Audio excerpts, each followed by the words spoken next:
Hello, this is Morel Bernard with the continuation of the story, Dracula. Last words were, then, coming close to me, he spoke in a fierce half-whisper. What took it out? I shook my head.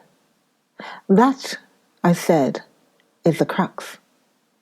Van Heslin is simply frantic about it, and I'm at my wit's end.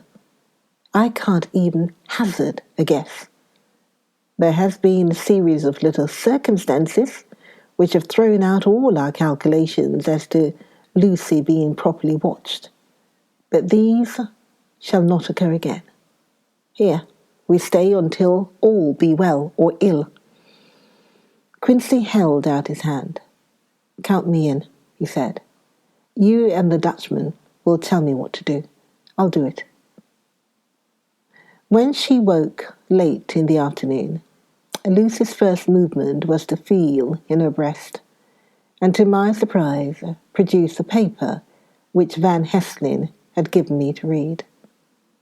The careful professor had replaced it where it had come from, lest on waking she should be alarmed. Her eye then lit on Van Heslin, and on me too, and gladdened. Then she looked around the room, and seeing where she was, shuddered. She gave a loud cry, and put her poor thin hands before her pale face. We both understood what that meant, that she had realized to the full her mother's death. So we tried what we could to comfort her. Doubtless sympathy eased her somewhat, but she was very low in thought and spirit, and wept silently and weakly for a long time. We told her that either or both of us would now remain with her all the time, and that seemed to comfort her. Towards dusk she fell into a doze. Here a very odd thing occurred. While still asleep, she took the paper from her breast and tore it in two. Van Heslin stepped over and took the pieces from her. All the same, however, she went on with the action of tearing, as though the material were still in her hands. Finally she lifted her hands and opened them as though scattering the fragments. Van Heslin seemed surprised, and his brows gathered as if in thought, but he said nothing. 19th September. All last night she slept fitfully, being always afraid to sleep and something weaker when she woke from it. The professor and I took it in turns to watch, and we never left her for a moment unattended. Quincy Morris said nothing about his intention, but I knew that all night long he patrolled round and round the house. When the day came, its searching light showed the ravages in poor Lucy's strength. She was hardly able to turn her head, and the little nourishment which she could take seemed to do her no good. At times she slept, and both Van Heslin and I noticed the difference in her between sleeping and waking. Whilst asleep, she looked younger, although more haggard, and her breathing was softer. Her open mouth showed the pale gums drawn back from the teeth, which thus looked positively longer and sharper than usual. When she woke, the softness of her eyes evidently changed the expression, for she looked her own self, although a dying one. In the afternoon, she asked for Arthur, and we telegraphed for him. Quincy went off to meet him at the station.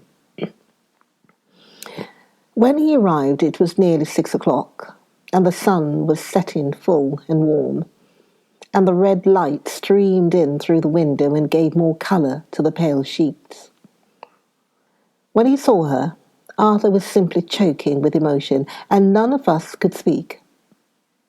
In the hours that had passed, the fits of sleep, or the comatose condition that passed from it, had grown more frequent, so that the pauses when conversation was possible were shortened.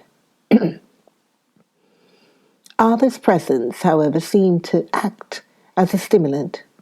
She rallied a little and spoke to him more brightly than she had done since we arrived. He too pulled himself together and spoke as cheerily as he could, so that the best was made of everything. It was now nearly 1 o'clock, and he and Van Hestlin are sitting with her. I am to relieve them in a quarter of an hour, and I am entering this on Lucy's phonograph. Until 6 o'clock they are to try to rest. I fear that tomorrow will end our watching, for the shock has been too great. The poor child cannot rally. God help us all. Letter, Mina Harker to Lucy Westerner, unopened by her, 17 September. My dearest Lucy, it seems an age since I heard from you, or indeed since I wrote. You will pardon me, I know, for all my faults when you have read all my budget of news. Well, I got my husband back all right. When we arrived at Exeter, there was a carriage waiting for us, and in it, though he had an attack of gout, Mr. Hawkins, he took us to his house where there were rooms for us all nice and comfortable, and we dined together. After dinner, Mr. Hawkins said, "My dears, I want to drink your health and prosperity, and may every blessing attend you both. I know you both from children, and have, with love and pride, seen you grow up. Now I want you to make your home here with me.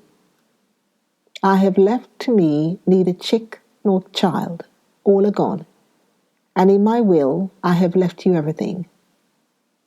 I cried, Lucy dear, as Jonathan and the old man clasped hands. Our evening was a very, very happy one. So here we are, installed in this beautiful old house, and from both my bedroom and the drawing room, I can see the great elms of the cathedral close, with their great black stems standing out against the old yellow stones of the cathedral, and I can hear the rooks overhead, cawing and chattering and gossiping all day, after the manner of rooks and humans. I am busy, I need not tell you, arranging things and housekeeping. Jonathan and Mr. Hawkins are busy all day, for now that Jonathan is a partner, Mr. Hawkins wants to tell him all about the clients. How is your dear mother getting on? I wish I could run up to town for a day or two to see you, but I dare not go yet, with so much on my shoulders, and Jonathan wants looking after still. He is beginning to put some flesh on his bones again, but he was terribly weakened by the long illness. Even now he sometimes starts out of his sleep in a sudden way and awakes all trembling, until I can coax him back to his usual placidity. However, thank God, these occasions grow less frequent as the days go on, and they will in time pass away altogether, I trust. And now I've told you my news, let me ask yours. When are you going to be married, and where, and who is to perform the ceremony? And what are you to wear? And is it to be a public or private wedding? Tell me all about it, dear. Tell me all about everything. For there is nothing which interests you which will not be dear to me. Jonathan asks me to send his respectful duty, but I do not think that is good enough for the junior partner of the important firm Hawkins and Harker. And so, as you love me, and he loves me, and I love you with all the moods and tenses of the verb. I send you simply his love instead. Goodbye, my dearest Lucy, and all blessings on you. Yours, Mina Harker. Report from Patrick Hennessy, MD, SLK, QCPI, etc., to John Seward, MD, 20th September. My dear sir, in accordance with your wishes, I enclose report of the conditions of everything left in my charge. With regard to Patent Penfield, there is more to say. He has had another outbreak, which might have had a dreadful ending, but which, as it's fortunately happened, was unattended with any unhappy results. This afternoon, a carrier's cart with 2 men made a call at the empty house whose grounds abut on ours, the house to which, you will remember, the patient twice ran away. The men stopped at our gate to ask the porter their way, as they were strangers. I was myself looking out of the study window, having a smoke after dinner, and saw one of them come up to the house. As he passed the window of Renfield's room, the patient began to rate him from within, and called him all the foul names he could lay his tongue on. The man, who seemed a decent fellow enough, contented himself by telling him to shut up for a foul-mouthed beggar. Whereupon our man accused him of robbing him and wanting to murder him, and said that he would hinder if he were to swing for it. I opened the window and signed to the man not to notice, so he contented himself, after looking the place over and making up his mind as to what kind of a place he had got to, by saying, "Lord bless ya, sir, I wouldn't mind what was said to me in a bloomin' madhouse. I pity ye and the governor for having to live in the house with a wild beast like that." Then he asked his way civilly enough, and I told him where the gate of the empty house was. He went away, followed by threats and curses and revellings from our man. I went down to see if I could make out any cause for his anger, since he's usually such a well-behaved man, and except his violent fits, nothing of the kind had ever occurred. I found him, to my astonishment, quite composed and most genial in his manner.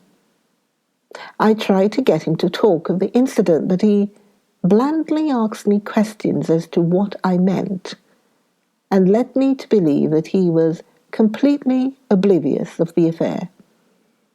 It was, I am sorry to say, however, only another instance of his cunning, for within half an hour I heard of him again. This time he had broken out through the window of his room and was running down the avenue. I called to the attendants to follow me and ran after him, for I feared he was intent on some mischief. My fear was justified when I saw the same cart which had passed before coming down the road, having on it some great wooden boxes. The men were wiping their foreheads and were flushed in the face, as if with violent exercise. Before I could get up to him, the patient rushed at them, and pulling one of them off the cart, began to knock his head against the ground. If I had not seized him just at the moment, I believe he would have killed the man there and then. The other fellow jumped down and struck him over the head with the butt end of his heavy whip. It was a terrible blow, but he did not seem to mind it, but seized him also and struggled with the 3 of us, pulling us to and fro as if we were kittens. You know I am no lightweight, and the others were both burly men. At first He was silent in his fighting. But as we began to master him and the attendants were putting a straight waistcoat on him, he began to shout, "I'll frustrate them. They shan't rob me. They shan't murder me by inches. I'll fight for my lord and master," and all sorts of similar incoherent ravings. It was with very considerable difficulty that they got him back to the house and put him in the padded room. One of the attendants, Hardy, had a finger broken. However, I set it all right, and he is going on well. The two carriers were at first loud in their threats of actions for damages and promised to rain all the penalties of the law on us. Their threats were, however, mingled with some sort of indirect apology for the defeat of the two of them by a feeble madman. They said that if it had not been for the way their strength had been spent in carrying and raising the heavy boxes to the cart, they would have made short work of him. They gave as another reason for their defeat the extraordinary state of drought to which they had been reduced by the dusty nature of their occupation and the reprehensible distance from the scene of their labours of any place of public entertainment. I quite understood their drift, and after a stiff glass of grog, or rather more of the same, and with each a sovereign in hand, they made light of the attack and swore that they would encounter a worse madman any day for the pleasure of meeting so bloomin' good a bloke as your correspondent. I took their names and addresses in case they might be needed. They are as follows: Jack Smollett of Dudding's Rents, King George's Road, Great Walworth, and Thomas Snelling, Peter Farley's Row, Guide Court, Bethnal Green. They are both in the employment of Harris and Sons, Moving and Shipment Company, Orange Master Yard, Soho. I shall report to you any matter of interest occurring here, and shall wire you at once if there is anything of importance. Believe me, dear sir, yours faithfully, Patrick Hennessy. Letter. Mina Harker to Lucy Westerner, unopened by her, 18 September. My dearest Lucy, such a sad blow has befallen us. Mr. Hawkins has died very suddenly. Some may not think it so sad for us, but we had both come to so love him that it really seems as though we had lost a father. I never knew either father or mother, so that the dear old man's death is a real blow to me. Jonathan is greatly distressed. It is not only that he feels sorrow, deep sorrow for the dear good man who has befriended him all his life and now at the end has treated him like his own son and left him a fortune, which to people of our modest bringing up is wealthy beyond the dream of avarice. But Jonathan feels it on another account. He says the amount of responsibility which it puts upon him makes him nervous. He begins to doubt himself. I try to cheer him up, and my belief in him helps him to have a belief in himself. But it's here that the grave shock that he experienced tells upon him the most. Oh, it is too hard that a sweet, simple, noble, strong nature such as his, a nature which enabled him by our dear good friend's aid to rise from clerk to master in a few years, should be so injured that the very essence of its strength is gone. Forgive me, dear, if I worry you with my troubles in the midst of your own happiness. But, dear Lucy, I must tell someone. For the strain of keeping up a brave and cheerful appearance to Jonathan tries me, and I have no one here that I can confide in. I dread coming up to London, as we must do the day after tomorrow. For poor Mr. Hawkins left in his will that he was to be buried in the grave with his father. As there are no relations at all, Jonathan will have to be chief mourner. I shall try to run over to see you, dearest, if only for a few minutes. Forgive me for troubling you. With all blessings, your loving Mina Harker. Dr. Seward's Diary, 20th September. Only resolution and habit can let me make an entry tonight. I am too miserable, too low-spirited, too sick of the world and all in it, including life itself, that I would not dare or care if I heard this moment the flapping of the wings of the angel of death.